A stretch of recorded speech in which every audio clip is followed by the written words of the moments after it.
वो कठोर तपस्या जिसके परिणाम स्वरूप पार्वती मैया ब्रह्मचारिणी कहलाई जाने लगी।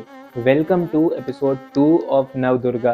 पार्वती मैया जब थोड़ी बड़ी हुई तो एक समय नारद जी मैनावती और हिमालय के महल में पधारे। उन्होंने पूछा कि मेरी बेटी का हाथ देख के बताइए, इसके भाग्य में क्या लिखा है। तो नारद जी ने बताया कि आपकी बेटी के भाग्य में तो लिखा है कि आपकी बेटी सर्वगुण संपन्न है, आपकी बेटी जो है अक्षय पुण्यवती है, वो सौभाग्यवती रहेगी। और इसका पति जो है वो थोड़ा गड़बड़ है। तो बोले कि पति चेंज करने का कोई तरीका है। तो उन्होंने कहा कि नहीं, जाके तपस्या करना पड़ेगा इसको। तो नारद जी की बात सुन के उनसे मंत्र लेकर वे जंगल में चली गई और महादेव को पति रूप में पाने के लिए कठोर तपस्या करने लगी। उन्होंने पहले फल आहार किया, फलाहार छोड़ने के बाद उन्होंने पत्ते खाने चालू कर दिए। बाद में उन्होंने सूखे पत्ते खाने चालू कर दिए।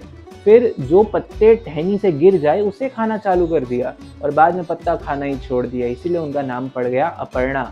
उनके शरीर की हालत एकदम रूखी सूखी हो गई थी। मैनावती ने अपनी बेटी को देखा और उन्होंने कहा ओ माँ ओ माँ, और उनका नाम पड़ गया उमा।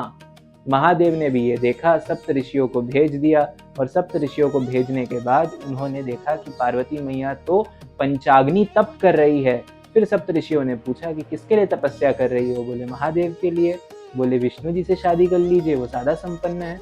उन्होंने कहा नहीं, मैं तो महादेव से ब्याह करूंगी। महादेव इससे बहुत प्रसन्न हुए, खुद एक ब्रह्मचारी का रूप धर के आए और उन्होंने पार्वती जी की परीक्षा ली और पार्वती जी उस परीक्षा में उत्तीर्ण हुई। उन्होंने कहा या तो मैं महादेव से ब्याह करूंगी, या तो कुंवारी रह लूंगी, या फिर अपने प्राण त्याग दूंगी।